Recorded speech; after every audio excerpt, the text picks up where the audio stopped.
안녕하세요. 오늘도 사연 살롱을 찾아주셔서 감사합니다. 저는 얼마 전 천운을 얻게 된 사람이에요. 살면서 다들 기적 같은 천운을 경험하는 순간이 한두 번쯤 있으시지 않나요? 보통 그런 경우에 조상신이 도왔다고도 하잖아요. 제 경우가 딱 그랬어요. 제가 무슨 종교에 심취해서 이런 말을 하는 게 아니라 정말 조상신이 도왔다고 얘기할 수밖에 없다는 걸. 제 얘기를 들으시면 여러분도 인정하실 거예요. 저는 얼마 전 결혼을 앞두고 있었는데 저는 예비 남편과의 결혼을 아주 당연하게 생각하고 있었어요. 예비 남편과 저는 보통 인연이 아니었거든요. 7년 동안 연애를 했어요. 만나게 된 계기부터 정말 드라마 같았죠. 주변 사람들 역시 제 이야기로 영화나 드라마를 만들어야 한다고 했을 정도였거든요. 그 이유는 저희 두 사람의 이름이 같았기 때문이랍니다. 제 이름은 백지수고 남편의 이름은 박지수였어요. 성까지 백씨와 박씨로 상당히 비슷했고 심지어 같은 대학 같은 과인 동기였답니다. 생년월일마저 비슷했는데 저는 3월 9일, 남편은 9월 3일생이었어요. 이러니 처음 대학에 들어갈 때부터 모든 동기들과 선배들에게 이목을 끌기 딱 좋았죠. 교수님들조차 저희를 보고 놀라워하셨고 몇 번이나 저희의 이름을 헷갈리자 아예 저는 그냥 여자 지수, 예비 남편은 남자 지수라고 부르시기 시작했어요. 너희 조 원래 주장이 박지수였니? 네, 교수님. 처음부터 저였습니다. 백지수는 어느 조야? 백지수는 이 강에 안 들어요. 아유, 너 앞으로 이름 쓸 때 그냥 남자 지수라고 적어라. 나이 드니 눈도 침침하구원. 야, 너희 여자 지수한테도 전해. 앞으로 내 수업 들어올 일 있으면 이름 그냥 여자 지수라고 쓰라고. 네, 저희가 전달해 드릴게요. 저희 두 사람은 인적사항이 너무 비슷해서 여러 에피소드들을 겪었는데 한 선배가 제게 고백하는 문자를 예비 남편에게 잘못 보낸 적도 있었고 저희 두 사람의 성적이 바뀌어서 나온 적도 있었어요. 그리고 예비 남편과 제가 둘 다 학교 근처에서 자취를 했는데 택배 상자까지 뒤바뀐 적이 있었죠. 이런 일련의 사건들이 반복되자 당연히 동기들과 선배들은 틈만 나면 저희 둘을 보고 곧 커플이 될 거라면서 몰아가기 시작했는데요. 보통 주변에서 그렇게 몰아가면 오히려 커플이 될 확률이 낮아진다고 하는데 저희는 그렇지 않았어요. 정말로 대학교 1학년이 끝나기 전에 커플이 된 겁니다. 그 이후로 7년이나 사귀게 된 거고요. 사회생활하고 많은 사람들을 만났는데 하나같이 어떻게 하면 그렇게 오래 연애를 할 수 있는지 물어보더군요. 그러면 예비 남편과 제 대답은 늘 한결같았어요. 자주 만나지 않아서였다고요. 왜 결혼한 부부도 주말 부부가 더 행복하다는 말이 있잖아요. 저희가 딱 그랬답니다. 예비 남편은 군대를 좀 길게 다녀왔거든요. 학군 사관으로 활동하다가 대학교 졸업 후에 군대를 갔는데 본인이랑 잘 맞는 것 같다며 말뚝을 박아버린 거예요. 그 뒤로도 5년 동안이나 군 생활을 하면서 아예 직업 군인으로 살았고 바깥 사회로는 도통 나오지 않았어요. 저 역시 20대 초반에는 바쁘게 살았는데요. 저는 대학교 3학년 때 일본으로 교환학생을 떠나 일본에서 3년을 살았거든요.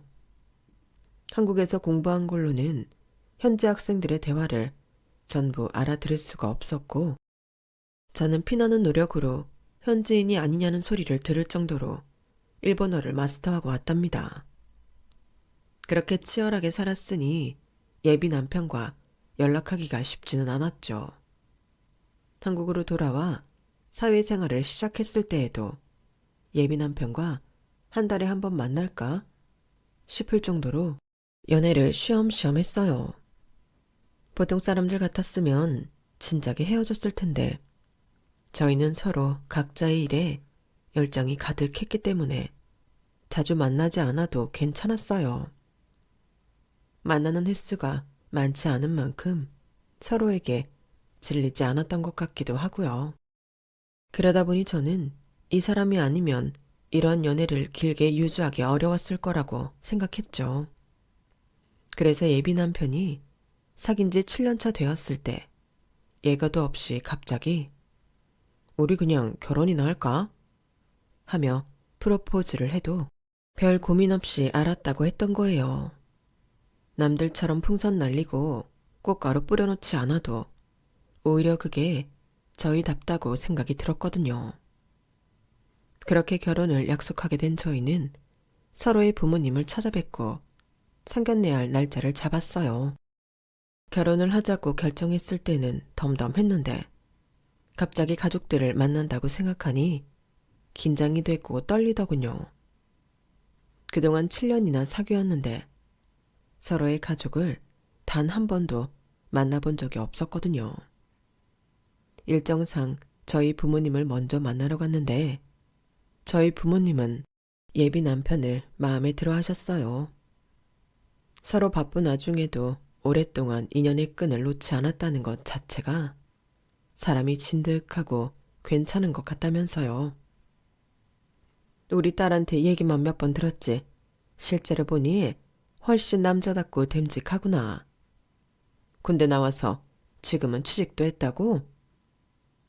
네, 무역회사인데 규모는 작지만 그래도 내실이 괜찮은 곳이에요. 우리 딸이랑 또 비슷한 일이네. 더이 정말 여러모로 참 비슷하구나. 아우, 제가 아무래도 여기 지수보다 외모는 훨씬 떨어지죠. 어머, 그런 이빠른 소리 안 해도 돼. 둘이 잘 어울리고 참 보기 좋네. 그날 식사 자리는 참 화기애애하고 좋았죠. 그래서 그 다음 주에 시댁에 인사드리러 갈 때 저도 모르게 마음이 좀 놓였어요. 한번 겪어본 일이기도 했고 어떻게 하면 어색하지 않게 분위기를 잘 이끌어갈 수 있는지도 감이 잡혔거든요. 그리고 당연히 시댁 식구들이 저를 마음에 들어할 거라고 생각했어요. 하지만 그건 저의 착각일 뿐이었답니다. 시댁 집안에 들어가자마자 저는 굉장히 당황했는데요.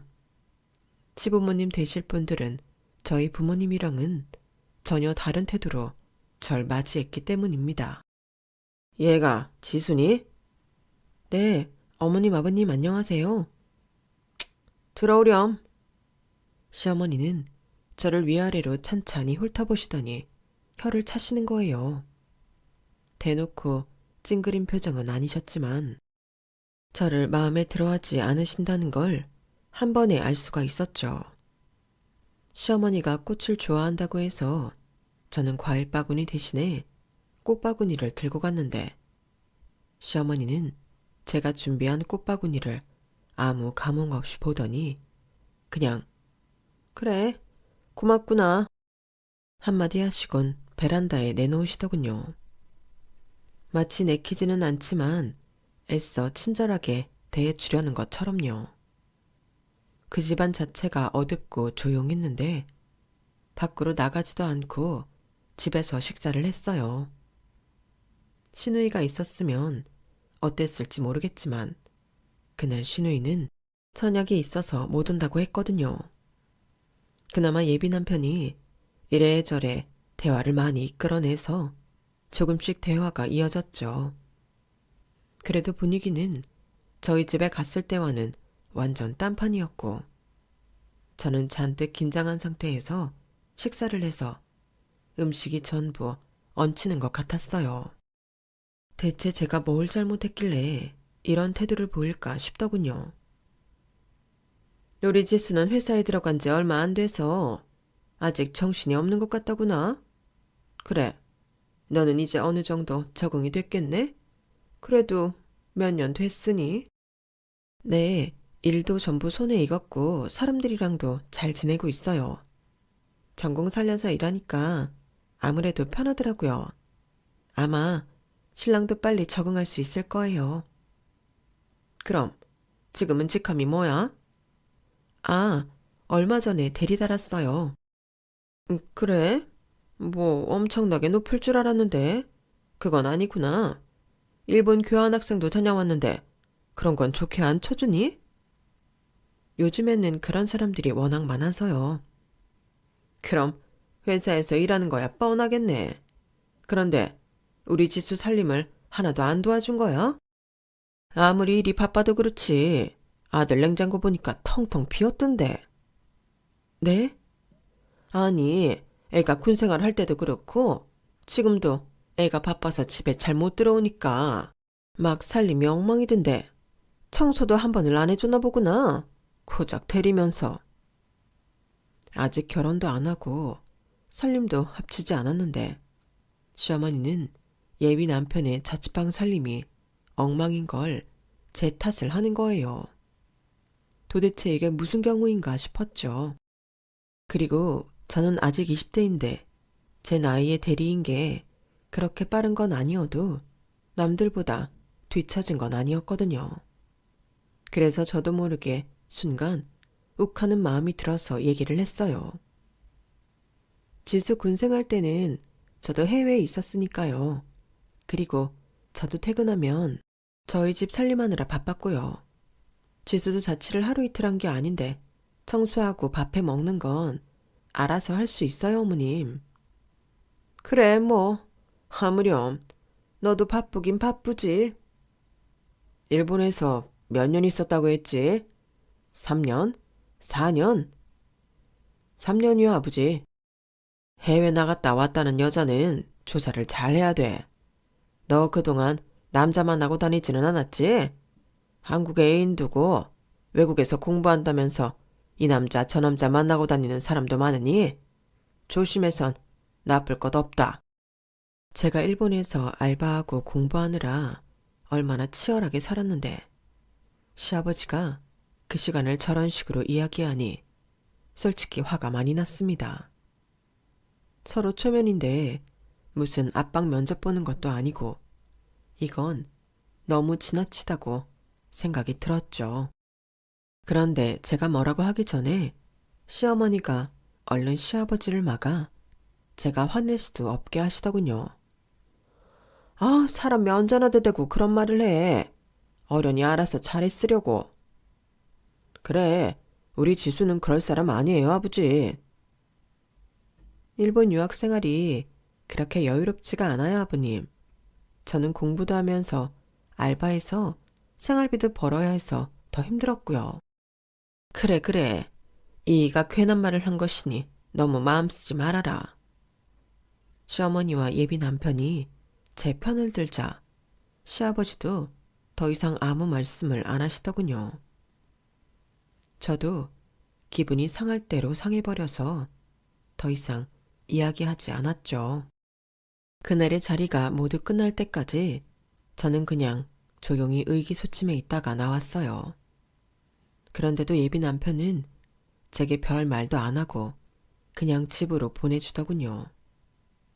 시부모님의 태도는 정말 기분이 나빴지만 그렇다고 예비 남편에게 크게 화를 내기엔 저도 조심스러웠어요. 아무래도 어르신들이잖아요.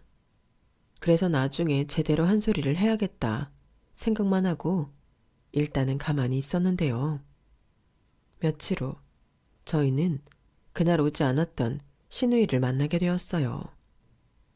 신우이가 강남에 있는 학원을 다니며 공부 중이었기 때문에 학원 끝나는 시간에 맞춰 신우이를 데리러 갔죠. 신우이는 저희보다 4살 어렸는데 대학원을 들어가려 준비 중이었거든요. 그 차 많고 복잡하고 사람 많은 곳에서 운전을 해서 데리러 갔는데 예비 남편이 말하길 신우이가 그렇게 걷는 걸 싫어해서 차가 없으면 안 된다는 거예요. 예비 남편은 차가 없고 저만 운전을 해서 제 차로 이동을 했는데 정말 너무 힘들더군요. 우여곡절 끝에 신우이를 태웠는데 신우는 건성으로 안녕하세요. 한마디만 던지더니 대뜸 우리가 어떤 식당을 가야 한다며 주소부터 부르는 거예요. 사실 제가 이미 골라놓았던 식당이 있었는데 예비 남편은 신우이의 말만 듣고 그럼 거기로 가자고 하더군요. 저는 사람들을 피해 운전하느라 정신이 없어서 그 가게가 어떤 곳인지 신경도 쓰지 못한 채 일단 알았다고 했고 조수석에 있던 예비 남편이 대신 주소를 찍어주었죠. 아무 생각 없이 내비를 따라가는데 한눈에 봐도 엄청 고급스러울 것 같은 한우집이었어요. 아니나 다를까 메뉴판을 집어드는데 가격이 말도 안 되게 비싼 겁니다. 제가 당황하는 사이 이미 신우이는 주문을 마쳤어요. 그래서 미처 다른 가게를 가자고 이야기를 꺼내보지도 못했죠. 신우이가 마치 여러 번 와본 사람처럼 주문을 하길래 이런데 자주 오시나 보다고 이야기를 하니 자기도 처음 와서 제일 좋아 보이는 걸 시켰다는 겁니다. 저는 또 한 번 기분이 확 나빠졌지만 기왕 먹는 김에 좋은 마음으로 먹어보려고 계속 제 속을 다스렸는데요. 그런데 신우이는 제가 대화를 해보려고 해도 대답을 하는 둥 마는 둥 계속 아 배고파 왜 이렇게 안 나오지? 하며 저한테는 신경도 쓰지 않은 거예요. 그러더니 음식이 나오자마자 정말 개눈 감추듯 개걸스럽게 먹어치우는 겁니다. 딱 봐도 신우이가 몸집이 좀 있고 통통한 편이라 많이 먹을 거라 예상은 했지만 아무리 그래도 혼자서 12인분을 먹어치울 줄은 몰랐거든요. 덕분에 저는 그날 고깃값으로만 50만 원 넘게 써야 했어요. 그것뿐만이 아니라 신우는 제 부모를 닮아서인가 무례함도 정도가 지나치더군요. 엄청난 양의 고기를 먹어치우고 후식을 기다리던 신우이는 그제야 배가 차고 여유가 생겼는지 저에게 먼저 말을 걸어왔는데요. 근데 두 분 결혼 준비는 잘 돼가요? 네, 저희는 천천히 준비하기로 해서 급하게 하지 않으려고요. 이제 식장이랑 스튜디오 잡아놨어요. 그거면 뭐 다 했네요. 신혼집은 어디로 구하시려고요? 시댁 근처가 되지 않을까 싶어요. 저희 둘 다 회사가 그쪽이랑 가깝거든요. 다행이네요. 언니, 예쁘든 많아 보이는데 사이즈 맞으면 입어도 되죠? 오늘 입은 옷도 괜찮아 보이는데? 네, 근데 사이즈가 아니 디자인이 학생이 입기엔 좀 화려할 거예요. 언니, 요리 잘해요? 요리요? 뭐 간단한 건 할 줄 아는데. 그냥 먹을만 해. 좀 달게 하는 편이긴 한데 뭐 그럭저럭. 아 그래? 난 단 거 그렇게 많이 먹는 스타일은 아닌데. 뭐 그건 좀 아쉽네요.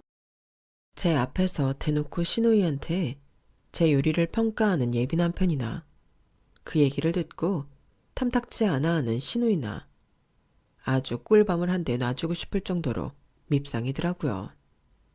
그래서 저는 제 표정을 굳이 숨기지도 않고 기분 나쁜 티를 그냥 내고 있었어요. 그런데도 두 사람은 눈치가 없는 건지 아니면 저를 무시하는 건지 후식 메뉴가 나오자마자 또 개걸스럽게 먹어치우기 바빴죠. 차라리 먹는 데만 입을 썼다면 나을 뻔했는데 신우이의 무례함은 끝나지 않았어요.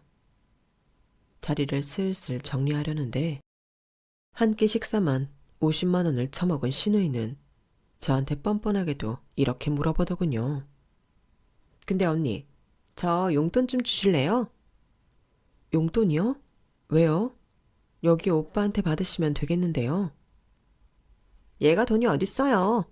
저 지금 친구들이 나오라고 해서 가봐야 할 것 같거든요. 아직 가족도 아니고 하니까 일단 10만 원만 주세요. 죄송한데 제가 오늘 아가씨 때문에 필요 이상의 지출을 해서 더 이상 줄 수 있는 게 없는데요. 그리고 아직 가족도 아닌데 돈은 왜 받으세요? 여기 지수도 10만 원은 있어요. 뭐해? 동생이 용돈 달라잖아. 아니, 무슨 필요 이상의 지출을 해요? 저 만나면 식사 대접해 주신다면서요. 저희 중에 평균 이상으로 돈 잘 버는 사람 없고 서로 재벌 만큼 돈이 많은 것도 아니라는 거 아는 상황에서 한 끼 식사로만 이렇게 먹었으면 필요 이상의 지출 맞잖아요. 뭐야, 왜들 그래? 자기 갑자기 왜 이래? 아가씨는 친구들 보러 갈 길 가시고요. 넌 따라 나와. 신우이는 얼굴이 불그락 푸르락 해져서는 아무 말도 못하고 있었어요. 가게 안 사람들이 전부 저희 쪽을 쳐다봤는데 아무래도 저보다 덩치가 있는 신우이 쪽을 위아래로 훑어보며 웅성웅성 거렸거든요. 그러거나 말거나 계산을 마친 저는 그대로 예비 남편을 데리고 나왔고 그간 쌓여있던 얘기들을 전부 쏟아냈어요. 내가 저번부터 계속 참고 있었는데 자기네 가족들 전부 나한테 너무 무례한 거 아니야? 뭐? 가족이 무례하고 말고가 어딨어. 그리고 자기가 방금 내 동생한테 한 건 무례한 거 아니냐? 사람들 다 보는 데서. 그럼 네 동생이 대놓고 먹어보지도 않은 내 음식 평가지라고 내 의견은 묻지도 않고 옷 빌려 입겠다느니 하는 건 안 무례해? 동생뿐만이 아니라 너희 부모님이 저번에 나한테 뭐라 그랬어? 뭐? 해외 살이하던 여자들은 조사를 잘해야 한다고? 그딴 소리를 아무렇지도 않게 사람 면전에 뱉어대는데 너는 그게 그냥 가족이라서 아무렇지 않다는 거야? 어른들 그냥 노파심해하는 말 같다가 왜 그렇게 예민하게 받아들여? 그게 네 입장이야? 그게 다야? 뭐가 또? 내가 저번부터 생각해봤는데 우리 잠깐 시간 좀 갖고 다시 생각하자. 난 이 결혼 다시 생각해봐야겠어.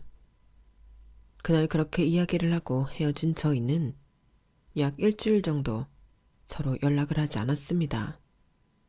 딱 한 번 스튜디오 예약 때문에 날짜를 2달 뒤로 미룬다는 이야기만 했네요. 예비 남편에게 그렇게 강하게 얘기했지만 저도 사실 마음이 많이 복잡하긴 했어요. 제가 너무 성급하게 결단을 내리려는 건가 싶기도 하고 이제라도 헤어지는 게 맞는 건가 싶기도 했죠. 그래서 친구들을 만나 시댁 식구들을 만난 이야기를 전부 들려주며 고민 상담을 했는데요. 친구들은 한 명도 빠짐없이 전부 엄청나게 욕을 했어요. 당장 다른 남자 만나라면서요. 야, 우리 아직 30 안 됐어. 지금 도망칠 수 있을 때 얼른 도망쳐. 그래, 세상에 좋은 시댁 생각보다 많아. 그쪽 집안은 벌써부터 틀려먹었다, 야. 장장 7년을 만났는데 어떻게 그렇게 무자르듯이 정리가 돼. 결혼은 안 하더라도 얘랑 헤어지는 건 좀 힘들 것 같은데. 다다음 달이면 8년 차야, 우리. 그게 뭐가 중요해? 야, 정신 차려. 몇십 년 같이 산 부부도 수틀면 이혼하는 세상이야. 부모들이 사람 면전에다 대고 그러고 있었다면 박지수 걔도 뻔해. 신우이란 애도 지금이야 50만 원이지. 결혼하면 500만 원도 뜯어갈 인간이다. 지금 하는 짓만 봐도 훤하다 훤해. 듣다 보면 제 친구들 말이 하나도 틀린 건 없었어요. 그렇지만 오랫동안 한 사람이랑만 연애를 하다 보니 다른 사람 만날 엄두가 안 나는 것도 사실이었어요. 독하게 마음을 먹어보려고 해도 다시 누군가를 만나 결혼을 약속하고 그런 과정을 반복할 생각을 하니 자신도 없었고요. 그리고 시누이 때는 아니었지만 시부모들이 그렇게 막말을 했을 땐 예비 남편도 중간에서 나름 애를 썼거든요. 제가 이렇게 고민을 하고 있는데 예비 남편이 먼저 저에게 연락을 하고 집 앞까지 찾아오더군요. 자기가 부모님한테 제대로 잘 말씀드렸고 다시는 그런 일 없을 거라면서 제게 다시 한번 좋게 생각해 달라는 겁니다. 어르신들이 한 번 정도는 실수하실 수 있잖아. 한 번만 자기도 넘어가줘. 정말 미안하시대. 다음에 만나면 절대 안 그런다고 하셨어. 나도 미리 부모님께 친절하게 대해달라고 말씀 못 드린 거 미안해. 그리고 지영이한테도 말 잘해놨어. 철딱선이 없는 짓이었다고 따끔하게 혼냈으니까 자기도 화 풀어. 응? 나도 앞으로는 우리 가족들이 무례하게 굴거나 하면 자기 편 들어줄게. 예비 남편이 그렇게 저에게 사과하자 저는 또 마음이 풀렸어요. 부모님께 서로 인사도 다 드린 마당에 이제 와서 결혼을 모른다는 게 사실 저도 부담이 되는 일이긴 했거든요. 그래서 저희 부모님께는 이런 일이 있었다는 것도 말씀을 아직 안 드렸었고요. 그래서 저는 한 번만 더 예비 남편을 믿어보자고 하고 사과를 받아주었답니다. 다시 예전처럼 예식장도 보러 다니고 청첩장도 맞추러 다니고 하게 된 거죠.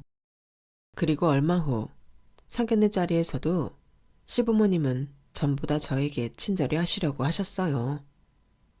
저희 부모님 앞에서 말씀도 조심하려고 하셔서 다행이었습니다. 시누이 역시 눈치껏 적당히 먹고 조용히 있더라고요.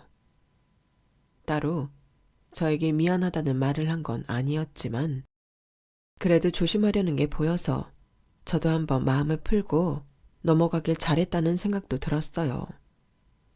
그렇게 바쁘게 일도 하고 결혼 준비도 하며 지내고 있는데 어느 날 시어머니한테서 연락이 온 겁니다.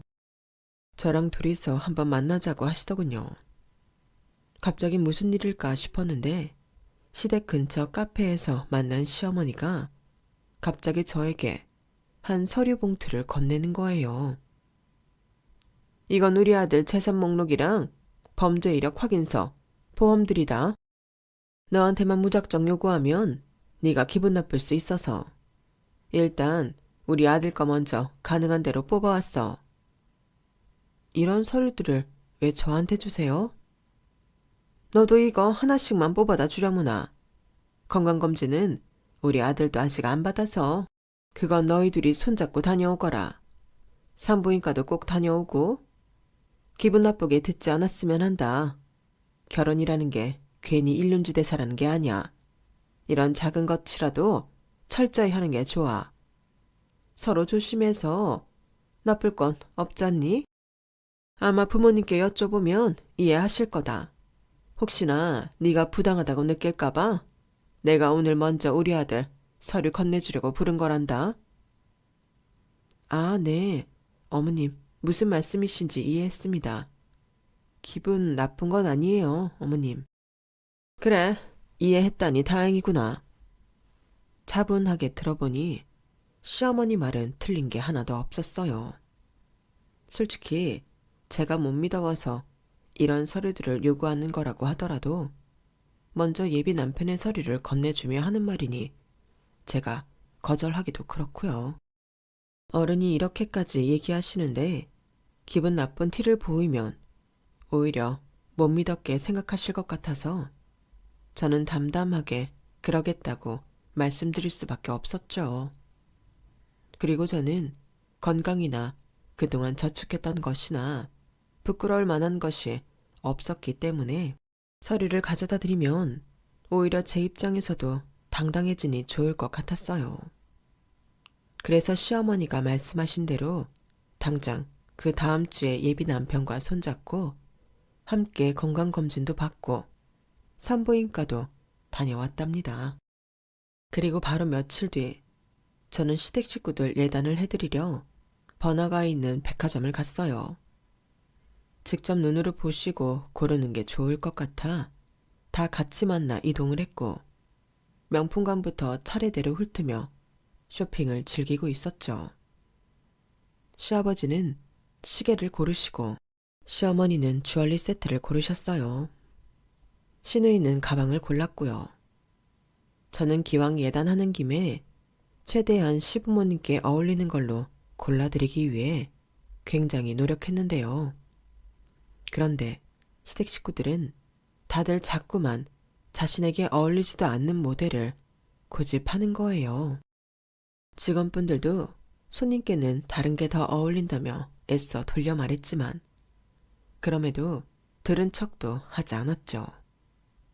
제 눈에는 3명 다 어떻게든 10만 원이라도 더 비싼 모델을 고르려고 애를 쓰고 있는 것 같았어요.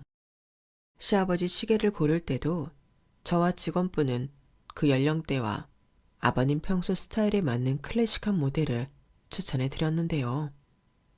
그럼에도 시아버지는 자꾸만 새로 나온 모델을 고집하시다가 클래식 라인 중 당신이 고집하시던 모델보다 더 비싼 모델을 보자마자 곧바로 말을 바꾸시는 거예요.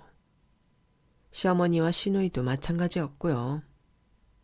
그런 속내가 너무 빤하게 보여져서 저는 열심히 골라주다가도 기분이 상하더군요. 집 한 채 가격은 아니었지만 그래도 거의 차 한 대 값은 쓰게 되더라고요. 그렇게 정신없게 쇼핑을 끝내고 포장을 기다릴 때 저는 예비 남편에게 살짝 예물 얘기를 꺼냈어요. 자기, 근데 저번에 스케줄 알아본다고 한 거는 어떻게 됐어? 다다음 주에는 예물하러 간다며. 어디로 가게? 이제 알아봐야지. 연차 써도 되냐고 물어볼게. 아마 될 거야. 저번 달부터 얘기해오던 걸 아직까지 아무것도 안 알아본 거야? 오늘 해봤으니까 이제부터 알아보면 되잖아. 아무렇지도 않게 준비를 하나도 안 했다는 예비 남편을 보니 가뜩이나 피곤하고 기분 안 좋은데 화까지 나더군요. 그래도 어른들 계신 자리니까 나중에 따로 둘만 있을 때 이야기를 하든지 해야겠다고 생각했죠.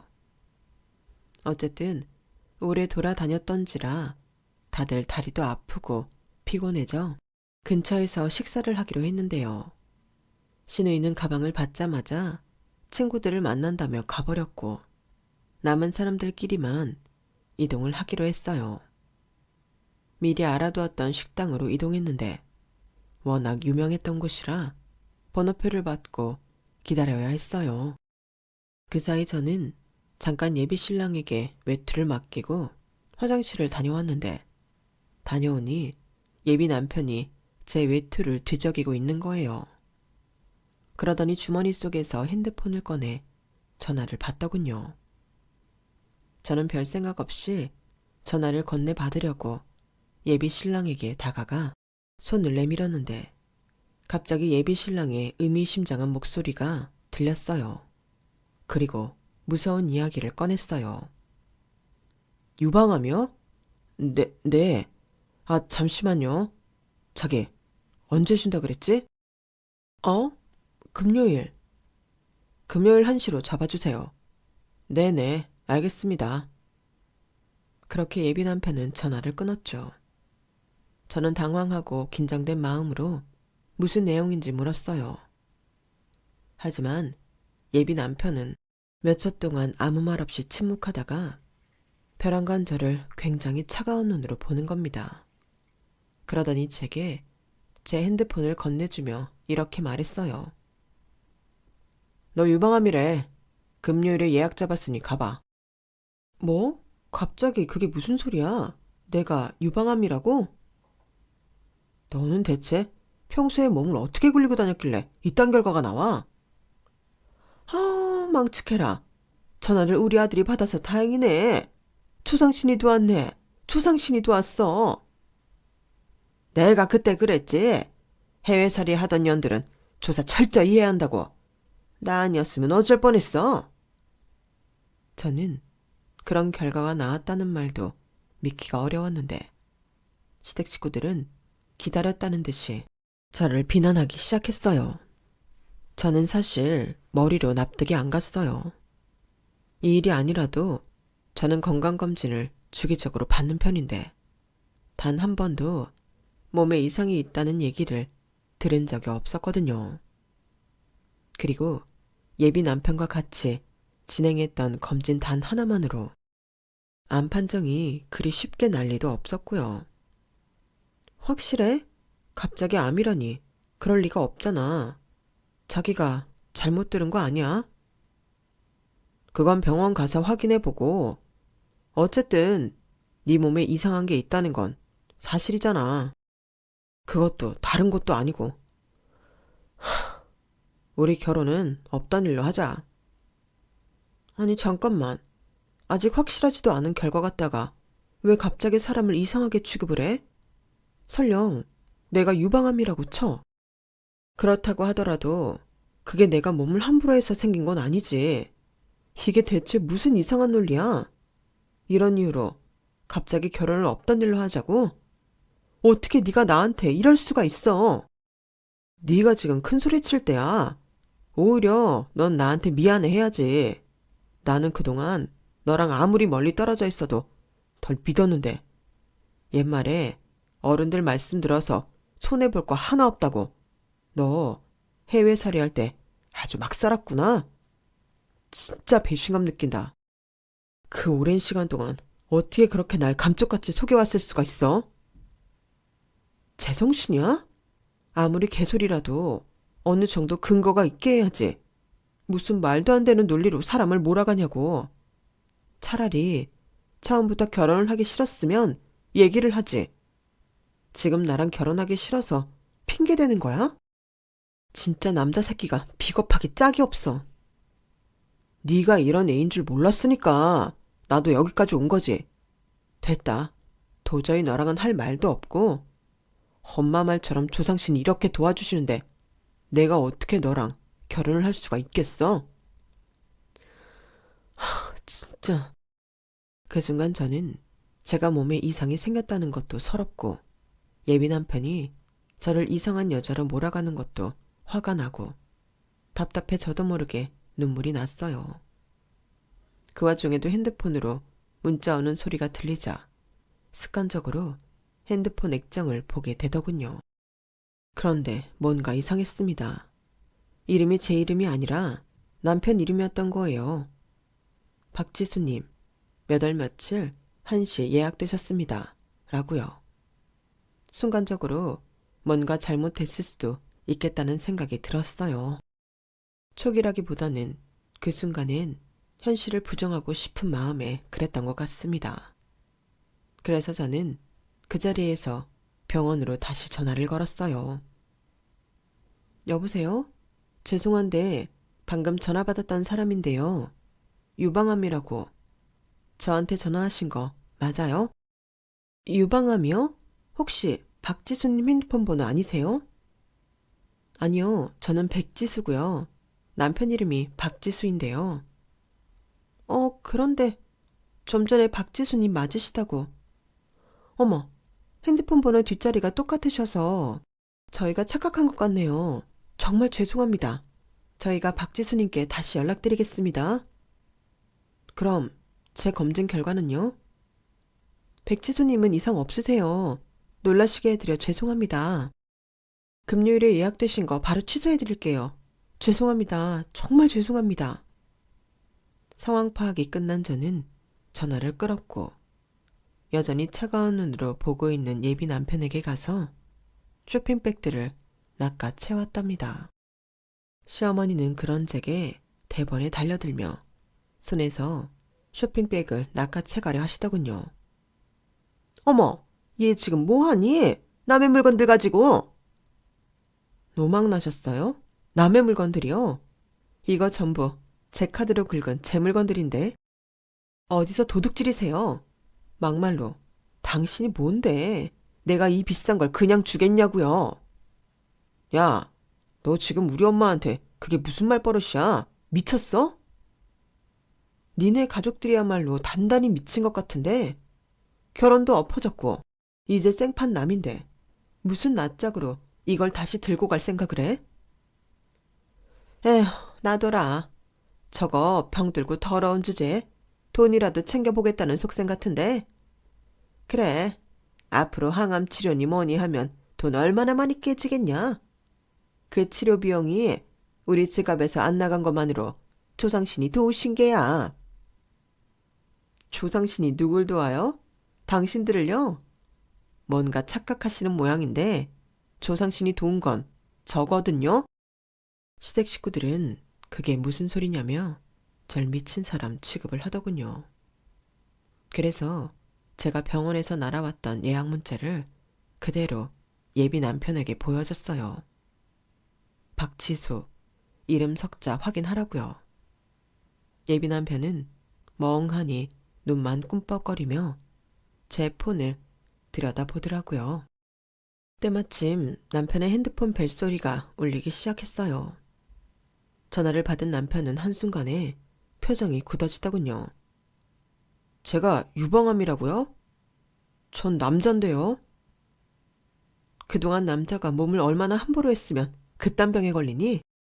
항암 치료 잘 받고 2번 다시 연락하지 마. 죽여버리기 전에. 항암이고 나발이고 위자료는 빈틈없이 청구할 테니까 그리들 아시고. 그럼 잘들 화이팅 해보세요.